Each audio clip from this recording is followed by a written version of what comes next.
जय हिंद। स्वागत है आपका आपके अपने YouTube channel AKGS study centre में। तो दोस्तों, आज की इस वीडियो में मैं आपका भाई लेके आ गया है बहुत ही इम्पोर्टेंट टॉपिक, जो कि आपके फिजिक्स से रिलेटेड है। ठीक है, फिजिक्स से रिलेटेड 3 टॉपिक लेके आया हूँ, 3 पॉइंट लेके आया हूँ, जो कि आपको सर्वप्रथम मतलब सबसे पहले देखने को मिलते हैं। जैसे आपका दूरी हो गया, विस्थापन हो गया और वेग हो गया। ठीक है, हालांकि आपको कभी कभी क्वेश्चन पूछता है कि दूरी और विस्थापन में अंतर बताइए, या फिर कह देता है वेग के कितने पार्ट होते हैं। ठीक है, वेग के कितने पार्ट होते हैं, इनके बारे में आज हम इस वीडियो में डिटेल से चर्चा करने वाले हैं, एकदम खखोर के। ठीक है, तो वीडियो को एंड तक देखिएगा और बिना स्किप किए। तो चलिए अपने टॉपिक की तरफ चलते हैं। आज क्या है, तो हम पहले दूरी पढ़ेंगे। ठीक है, अब आपसे मैं बता दूं कि भैया दूरी क्या होती है। अगर आप डेफिनेशन मतलब जानना चाहें तो दूरी क्या होती है, इसको जान लीजिए कि दो बिंदु, मतलब एक बिंदु यहाँ हो गया, ठीक है, और दूसरा बिंदु यहाँ हो गया। दो बिंदुओं के बीच की लंबाई जो होती है, इस और इस बिंदु की बीच की जो लंबाई है, क्या लंबाई, इसी लंबाई को क्या कहते हैं, आप दूरी कहते हैं। ठीक है, क्या कहते हैं, दूरी कहते हैं। ठीक, जैसे हमको यहाँ से इलाहाबाद जाना है, या हमको यहाँ से दिल्ली जाना है, हमको यहाँ से बिहार जाना है, तो यहाँ से बिहार की जो लंबाई है, लंबाई मतलब समझ रहे हैं, जो लेंथ है, वही उसकी क्या कहलाएगी, दूरी कहलाएगी। ठीक है, जैसे यहाँ से बिहार जो है आपका 60 किलोमीटर है, 80 किलोमीटर दिल्ली है, ऐसे मतलब आप समझ सकते हैं, है नहीं। ठीक है, हालांकि है नहीं। देखिए, जो दो बिंदु होते हैं, जैसे हम मान लेते हैं कि एक बिंदु ए है और दूसरा बिंदु बी है। ठीक है, ए बी के बीच की जो लंबाई होगी, वही इसकी क्या कहलाएगी, वही इसकी दूरी कहलाएगी। भैया क्या कहलाएगी, दूरी कहलाएगी, ए बी के बीच की लंबाई। तो आप समझ सकते हैं, आप बता सकते हैं कि दूरी क्या होती है, दो भिन्न बिंदुओं के, ठीक है, दो भिन्न बिंदुओं के या फिर दो बिंदुओं के बीच की जो लंबाई होती है, लेंथ होती है, वही उसकी क्या कहलाती है, दूरी कहलाती है। क्या कहलाती है, दूरी कहलाती है। अगर यही जो लंबाई है आपका 5 किलोमीटर है, तो दूरी भी कितना होगी, 5 ही किलोमीटर होगी। 2 किलोमीटर है तो दूरी भी 2 किलोमीटर होगी, 1 किलोमीटर है दूरी भी 1 किलोमीटर होगी। ठीक है, 5 मीटर है तब भी दूरी 5 मीटर होगी। ठीक है, समझ गए ना दूरी क्या होता है। अब हम लोग देख लेते हैं विस्थापन क्या होता है, उसके बाद कंपैरिजन कर देंगे, मतलब दूरी और विस्थापन में अंतर क्या होता है। तो अब हम देखते हैं कि विस्थापन क्या होता है, मगर उससे पहले दूरी का एक और आपको एग्जांपल मैं दे दूं। जैसे देखिए, एक बिंदु यहाँ है, एक बिंदु यहाँ है, एक बिंदु यहाँ, एक बिंदु यहाँ। ठीक है, यहाँ से यहाँ गया, यहाँ से यहाँ गया, यहाँ से यहाँ और यहाँ की लंबाई 5 है, यहाँ की लंबाई 3 है, यहाँ की लंबाई 2 है। आप बताइए, देखिए जो इसकी मतलब यूनिट है, जिसे मात्रा कहते हैं, वो मैं नहीं लिखा हूँ, आप कंफ्यूज हो जाएंगे। ठीक है, आप किलोमीटर भी लिख सकते हैं, मीटर भी लिख सकते हैं, जो आपके एग्जाम में दिया है क्वेश्चन में, उसको आप लिख सकते हैं। तो देखिए, यहाँ से यहाँ के बीच की जो लंबाई है 5 है, यहाँ से यहाँ के बीच की लंबाई 3 है, और यहाँ से यहाँ के बीच की लंबाई 2 है। तो बताइए, यहाँ से ए बिंदु से बी बिंदु की दूरी कितनी है, आप बताइए, जल्दी से कमेंट करके बताइए, ए बिंदु से बी बिंदु की दूरी कितनी है। तो आप क्या करेंगे भैया, ये इसको जोड़ देंगे, इसको जोड़ देंगे, इसको जोड़ देंगे और इसको जोड़ देंगे, तो जोड़ के निकालिए, 5 + 3 + 2, ठीक है, +2, तो कितना आएगा, 5 3 8, 8 2 10 आएगा। ठीक है, दूरी में क्या करना होगा, जैसे आपका रास्ता दिया है, ये जैसे आपका पाथ दिया है, मार्ग दिया है, क्या कहते हैं, रोड दिया है, रास्ता दिया है, उसी प्रकार आपको लंबाई नापना है। क्या करना है, लंबाई को मापना है। लंबाई अगर आप माप लिए तो वही उसकी क्या हो जाएगी, दूरी हो जाएगी। ठीक है, अब हम लोग चलते हैं डिस्प्लेसमेंट क्या होता है। ठीक है, दूरी को इंग्लिश में कहते हैं, क्या कहते हैं, डिस्टेंस कहते हैं, और विस्थापन को इंग्लिश में कहते हैं डिस्प्लेसमेंट। ठीक है, डिस्प्लेसमेंट, ठीक है, प्लेसमेंट।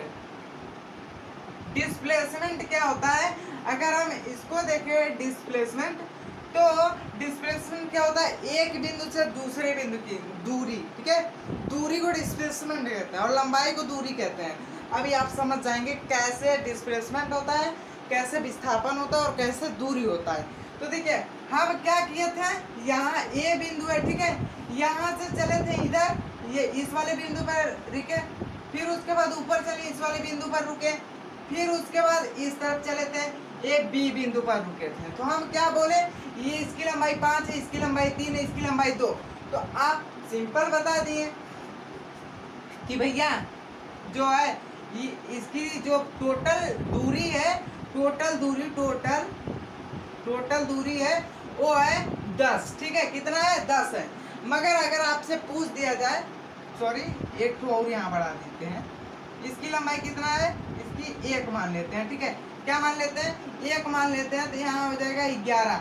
तो बताइए इन सब की लंबाई ए बिंदु से बी बिंदु की लंबाई कितनी है, बी बिंदु की लंबाई लेंथ या फिर कह सकते हैं दूरी कितनी है, तो आप कहेंगे 11 है। मगर यही आपसे एक और क्वेश्चन पूछा जाता है कि इन दोनों ए और बी के बीच का डिस्प्लेसमेंट बताइए, क्या बताइए, डिस्प्लेसमेंट बताइए। कितना खतरनाक क्वेश्चन है ना। देखिए डिस्प्लेसमेंट क्या होता है कि तू सीधे जा, कैसे जा, सीधा जा, जा तो जा तू, ठीक है। ये कहता है कि यहाँ से ऐसे सीधा जा तू, सीधा जा, घर और पर तू तार के निकल जा, किसी के घर और बेडरूम में, मतलब बेडरूम में मत जाइएगा ना, तूर कुछ देंगे सब। तो मतलब ये जो डिस्प्लेसमेंट होता है इसको मानवता से कोई लेना देना नहीं। ये ससुरा कहता है जहाँ जाना है तुमको वहाँ हेल जा पूरा, चाहे घर दुआर टूटल फूटल कबाड़ा कुछ भी मिले उसमें हेल जा, पोखरा सोखरा कुछ भी मिले, ठीक है, समंदर भी आ जाए तब भी हेल जा तू। वो क्या कहता है, डिस्प्लेसमेंट कहता है, ठीक है। डिस्प्लेसमेंट ससुरा बहुत खतरनाक है और ये मानव जीवन के लिए नहीं बना है, क्या नहीं बना है। तो आप बताइए इसका यूज कहाँ होगा, आप बताइए डिस्प्लेसमेंट का यूज कहाँ होगा। ये ससुरा सीधे शॉर्ट कट देखता है, डिस्प्लेसमेंट का मतलब शॉर्ट कट, ठीक है, शॉर्ट कट होता है, ठीक है।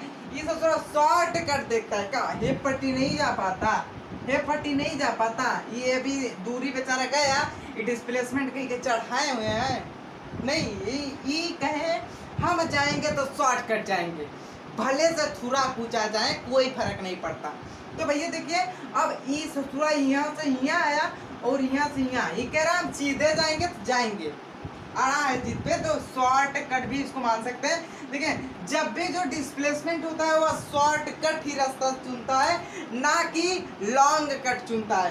अब आप बताइए शॉर्ट कट तरीके से कौन चीज जाती है या फिर क्या चीज उड़ती है, उड़ने से आप समझ गए होंगे, देखिए बहुत चालाक है आप। क्या जाती है, तो भैया हवाई जहाज जाती है, क्या जाती है, हवाई जहाज जाती है, जहाज, ठीक है, हेलीकॉप्टर जाता है, हेलीकॉप्टर जाता है, ठीक है।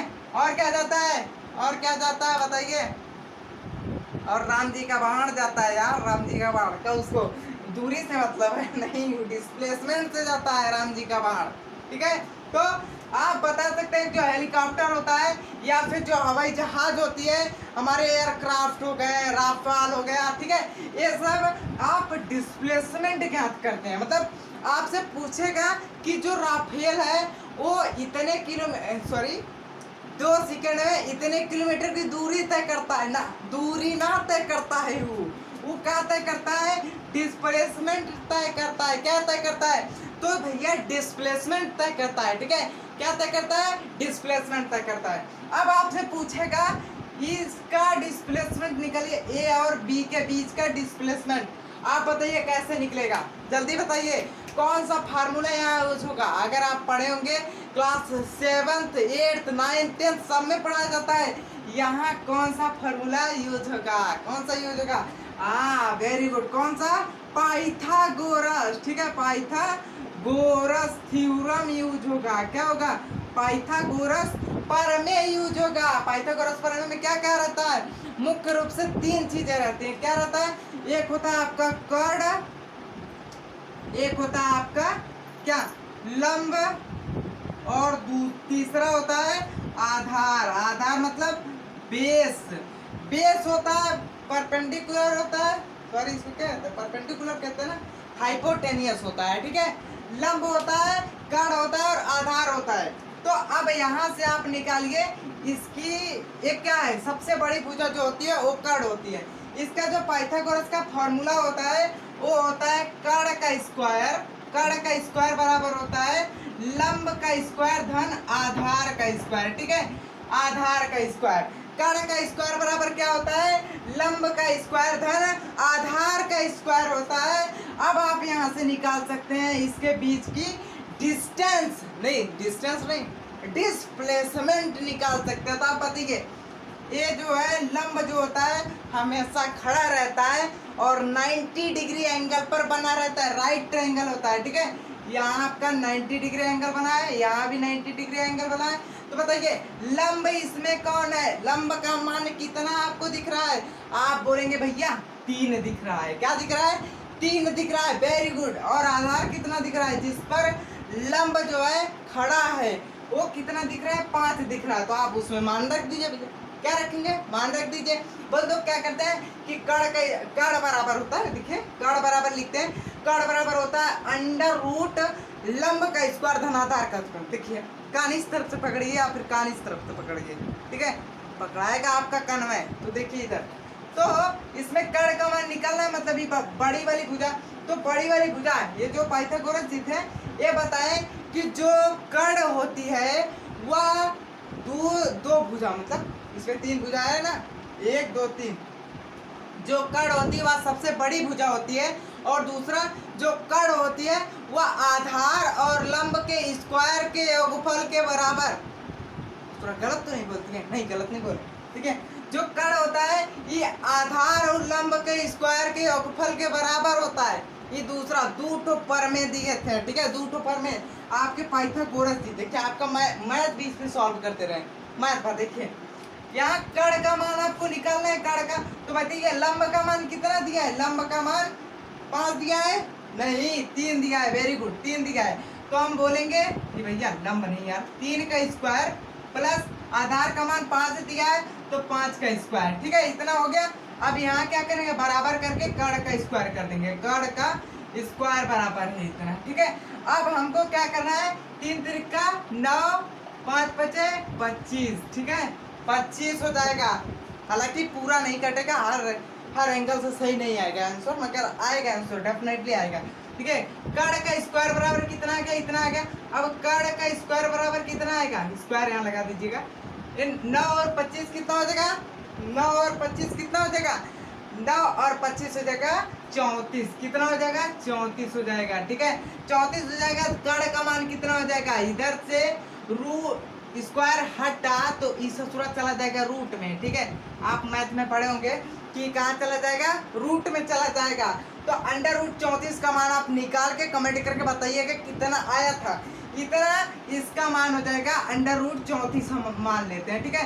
अंडर रूट 34 इसका मान निकला है, मगर अभी ए और बी के बीच का मान हमको निकालना है ना, डिस्प्लेसमेंट यहाँ से यहाँ तक हुआ है ना कि यहाँ से यहाँ तक, ठीक है। अब हमको क्या करना है, इसके बीच का मान निकालना है। तो इसी वाले फॉर्मूले पे हम रखेंगे। तो कर्ण क्या कितना, कर्ण का स्क्वायर बराबर, कर्ण का स्क्वायर बराबर हो जाएगा लंब कितना आपका 1 है, 1 का स्क्वायर 1 ही होता है, प्लस 2 का स्क्वायर होता है, 2 का स्क्वायर अभी लिख देंगे। देखिए कर्ण का स्क्वायर बराबर हो जाएगा 1 प्लस 2 दूना के 4 होगा, ठीक है। 4 होगा कि नहीं, हो जाएगा, बिल्कुल हो जाएगा। आप देखिए कर्ण का स्क्वायर बराबर क्या होगा, कर्ण का स्क्वायर बराबर हो जाएगा 5। अगर बताएं कर्ण का मान हो जाएगा अंडर रूट 5। अब बताइए यहाँ अंडर रूट 5 है और यहाँ अंडर रूट 34, अगर इन दोनों को प्लस कर देंगे तो बी और ए के बीच की दूरी निकल जाएगी, डिस्प्लेसमेंट निकल जाएगा, शॉर्ट कट निकल जाएगा। तो इन दोनों को जोड़ देते हैं तो 34 और 5 कितना हो जाएगा था 39, ठीक है, 39 1 कम 40, ठीक है। ये ए और बी के बीच का जो डिस्प्लेसमेंट है वो कितना आ गया, कड़ी में 39 आ गया, ठीक है। कितना आ गया, कड़ी में 39 आ गया। और कड़ी में 39 का मान कितना होता है ये आप लोग करके दिखाएंगे। आप छोटे बच्चे नहीं है कि हम आपको कड़ी में 39 का मान निकाल के दिखाएं, ठीक है। आई होप कि आपको डिस्प्लेसमेंट भी समझ में आया होगा।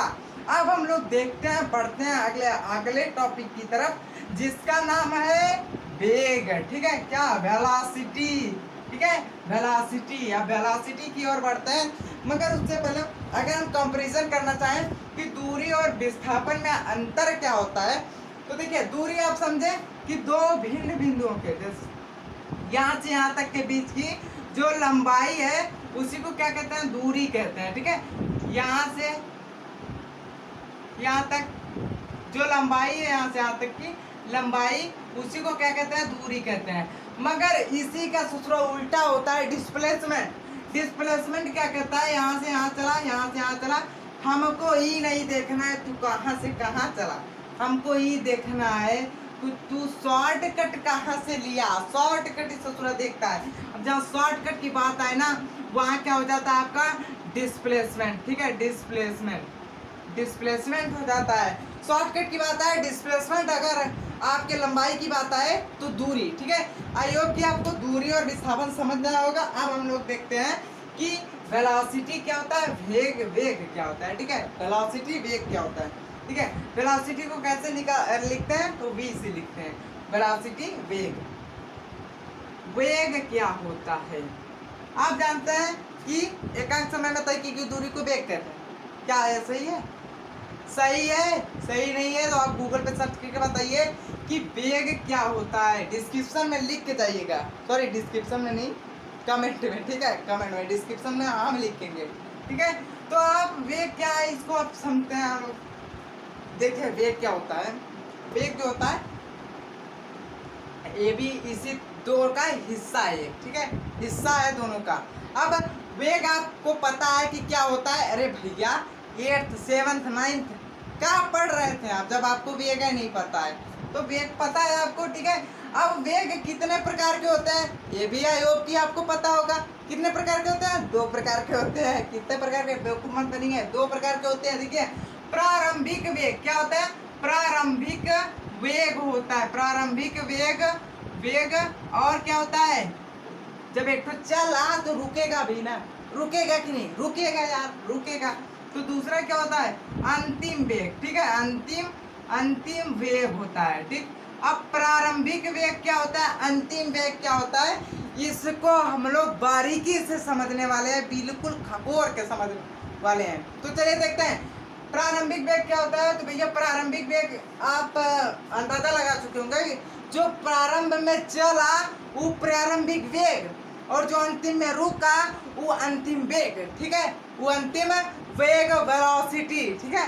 अब हम लोग देखते हैं कोई ट्रेन है यहाँ से चली, कहाँ से चली, यहाँ से चली 5 किलोमीटर, सॉरी 5 किलोमीटर यार, 5 किलोमीटर पर हावर के स्पीड से यहाँ तक चली, तो बताइए इसका प्रारंभिक वेग क्या होगा। तो प्रारंभिक वेग क्या होगा, अरे भैया यहाँ से चली ना, चली कि नहीं, बताइए, कमेंट करके बताइएगा, जल्दी जल्दी बताइए यार, नहीं तो कैमरा में घुस के मारेंगे आप लोगों को। देखिए ये क्या है, प्रारंभिक वेग, यहाँ से चला तो प्रारंभिक वेग। अब चला तो भैया रुकल होगा ना, रुकल का मतलब समझ रहे हैं, स्टॉप रहा होगा। तो जब रुकल होगा तबे न चला होगा, रुकल होगा तबे न चला होगा। तो जब यहाँ रुका होगा तो इसका प्रारंभिक वेग 0 हुआ कि नहीं, 0 हुआ कि नहीं हुआ, बिल्कुल हुआ। ये कितना, ये क्या है, पटना है, ठीक है, पटना है, और यहाँ बीच में आपका दिल्ली है। मान लीजिए हम आपको मैप नहीं पढ़ा रहे इस समय, बाद में पढ़ाएंगे भाई, ठीक है। पटना है, दिल्ली है, ये क्या है, बिहार। अरे बिहार पटना देख के पड़ता है ना, तो यहाँ गुजरात लिख देते हैं, ठीक है, गुजरात। अब बताइए, अब यहाँ पटना से गुजरात की तरफ चली कोई ट्रेन, उसका प्रारंभिक वेग क्या हो गया, 0 हो गया, ठीक है। और पूछा जाए अगर आप दिल्ली में खड़े हैं और उस ट्रेन को देखें, सुपर फास्ट है, दिल्ली में नहीं रुकी, अरे यार रुकती सब हमको भी पता है, मगर मान लीजिए दिल्ली में रुकबे नहीं की, तो इस थोड़ा इससे निकल जाएगा ना, सटक से निकल जाएगा आपके समन्वय से। तो बताइए वो तो सोच 5 किलोमीटर पर हावर की स्पीड से चल रहा है, आप खड़े हैं दिल्ली में, अब दिल्ली खड़े होकर इंतजार कर रहे, ट्रेन आएगी ट्रेन, तो बताइए सट से गुजर गई आपके सामने से, तो उसकी प्रारंभिक वेग क्या है, उसका प्रारंभिक वेग क्या है। तो भैया अगर आपके सामने से कोई फटाक से गुजर जाए, गुजर जाए और उसको आप ना देखें हो कि वो खड़ी थी कभी, तो वो क्या हो गई, वो आपकी प्रारंभिक वेग हो गई जिस स्पीड से वो गुजरी है। तो भैया यहाँ साफ साफ बोला है कि 5 किलोमीटर पर आवर की स्पीड से गुजरी है, यही सोच 5 किलोमीटर इसका प्रारंभिक वेग हो जाएगा। मगर दिल्ली से देखने पर होगा, कहाँ से देखने पर होगा, दिल्ली से देखने पर होगा। अब ना तो ये पता है कि कार रुकेगी और ना ही पता है कहाँ से चली थी। अब जब चली थी ना पता, रुकी है, रुकी होगी ना पता, तो ना तो प्रारंभिक वेग मालूम है ना अंतिम वेग मालूम है, तो आप कहेंगे ससुर का प्रारंभिक वेग भी 5 है और जहाँ रुकेगी, अब हमको क्या पता कहाँ रुकेगी, कहीं हिला उला के लेके चला गया पाकिस्तान में तो कहाँ रुकेगी है, पाकिस्तान अफगानिस्तान उधर पता नहीं तक कोची चला जाएगा, तो कहाँ रुकेगी पता नहीं।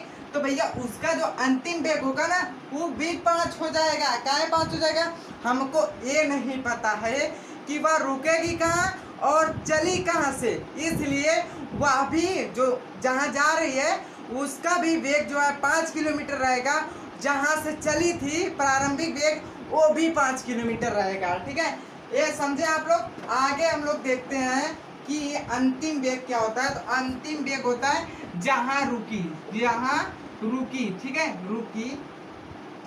अब जानते हैं, अब इसको देख लेते हैं। जब अब आप यहाँ खड़े हैं और कोनो लड़की लाई स्कूटर, आपके स्कूटी कोई लड़की लाई आपके सामने रोक दी, तो बताइए उसकी जो प्रथम मतलब प्रारंभिक वेग क्या होगा। तो भैया प्रारंभिक वेग वही होगा जिस स्पीड से हुआ ही। अंतिम वेग क्या होगा, ससुर जहाँ रुका, रुक तो गया ना, रुका कि नहीं। अब जब रुका तो अंतिम वेग 0 हुआ ना, 0 हो गया, बिल्कुल हुआ। नहीं होगा तो मारेंगे, ठीक है, हम नहीं मारेंगे उसको, मारेंगे स्कूटी को, रुक रे रुक रुक, तभी ना 0 होगा।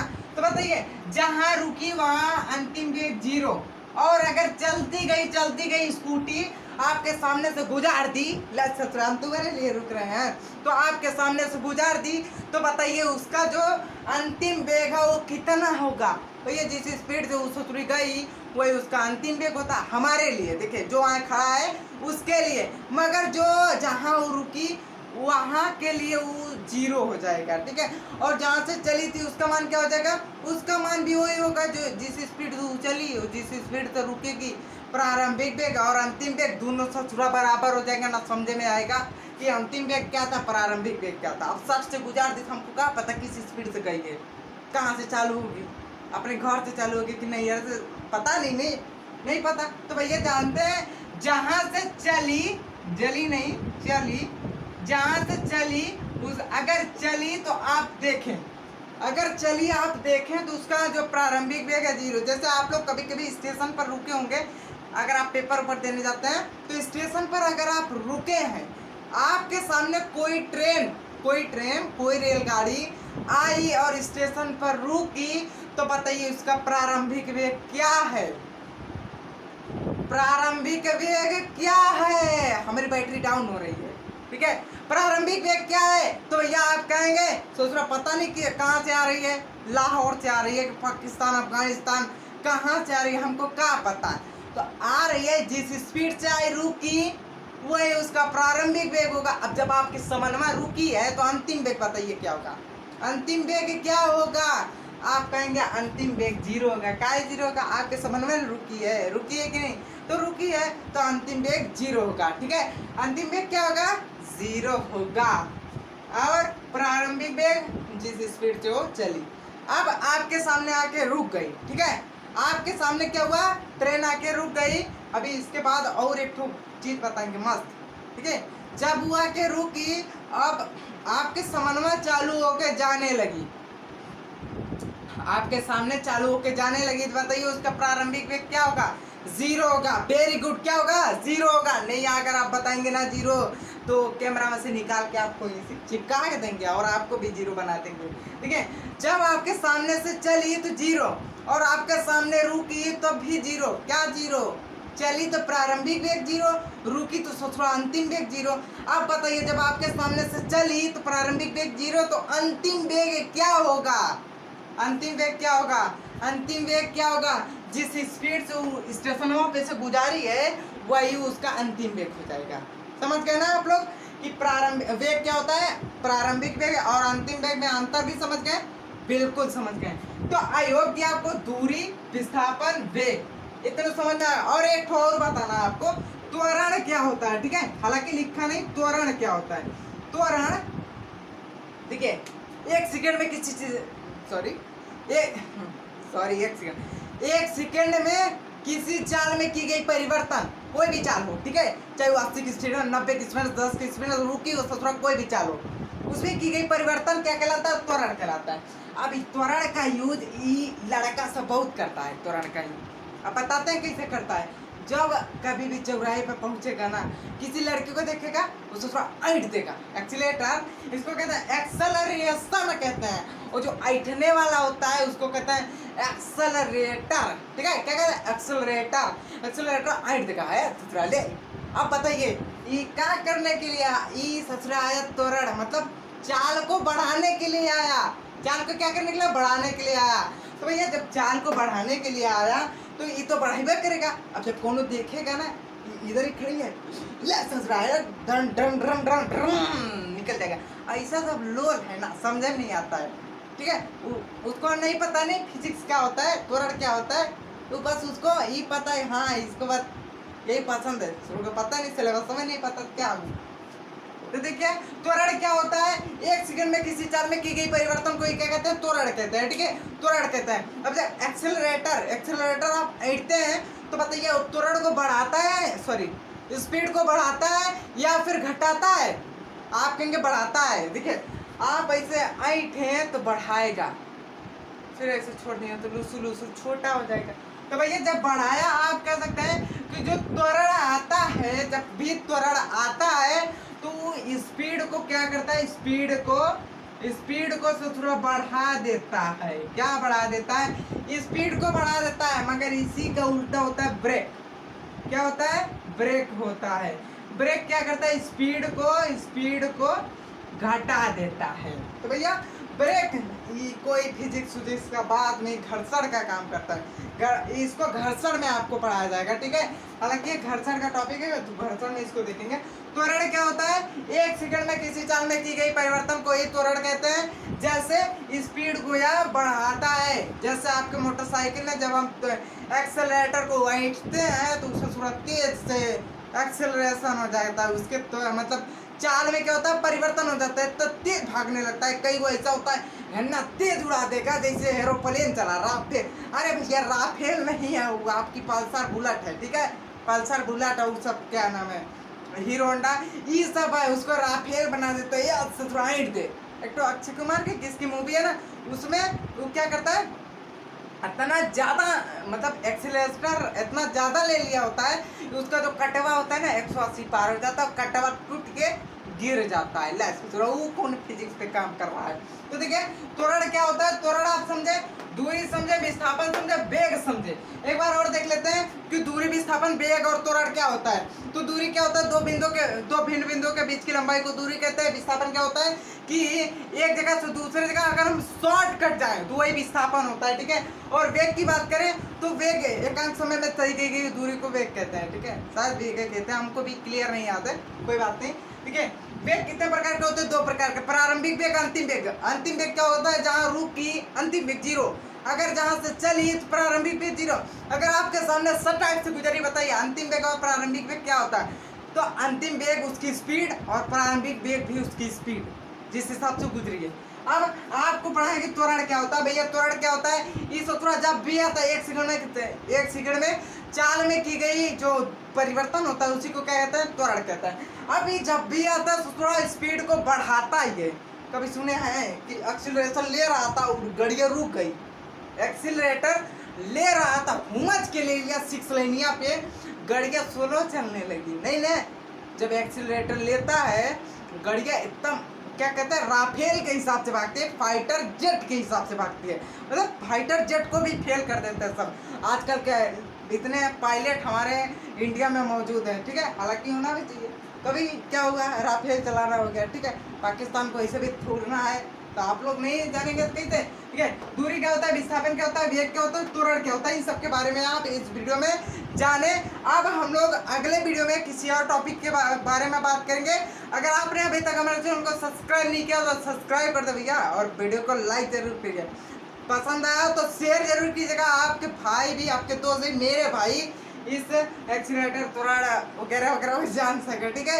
मिलते हैं अगले वीडियो में, तब तक के लिए जय हिंद, टेक केयर, प्ले उड़ाते रहिएगा और त्वरण को बढ़ाते रहिएगा।